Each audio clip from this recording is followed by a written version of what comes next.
ఓం నమో వెంకటేశాయ.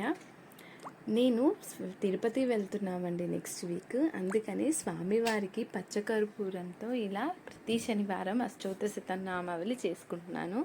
ఈ అష్టోత్తరం చేసుకున్న పచ్చకర్పూరం అంతా ఒక బాక్స్లో వేసుకొని అక్కడ తిరుమలలో ఏదైతే కర్పూరం వెలిగించే ప్లేస్ ఉంటుంది కదా, ఆ ప్లేస్లో ఈ కర్పూరం అంతా అక్కడ వేసేద్దామని చేస్తున్నాను. ఇలా నేను ఫస్ట్ టైం చేస్తున్నాను. యాక్చువల్గా ఇలా మనము ఏదైనా కోరికతోని 7 వారాలు కానీ 8 వారాలు, అంటే స్వామివారికి 7 సంఖ్య ఇష్టం కాబట్టి 7 వారాలు చేయొచ్చు. ఇంకొక వారం ఎక్స్ట్రా ఆయనకి వడ్డీ కోసం అన్నట్టు చేస్తారు. ఇలా చేసి మనం ఏదైనా కోరిక కోరుకుంటే తప్పకుండా స్వామివారి అనుగ్రహంతో ఆ కోరిక నెరవేరుతుంది అని చెప్తారు.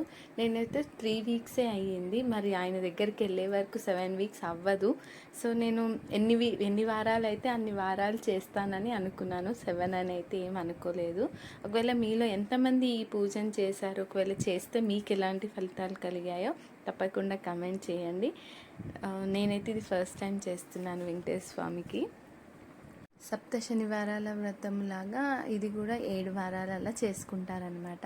స్వామివారికి ఏదైనా పండు ఫలము నివేదించి స్వామివారి అష్టోత్తరం చేసుకొని మంగళారతి సమర్పించి 7 జ్యోతులు అంటే 7 వత్తులు కలిపి ఒక వత్తిలాగా చేసి దీపం వెలిగించి ఇలా చేసుకుంటారు.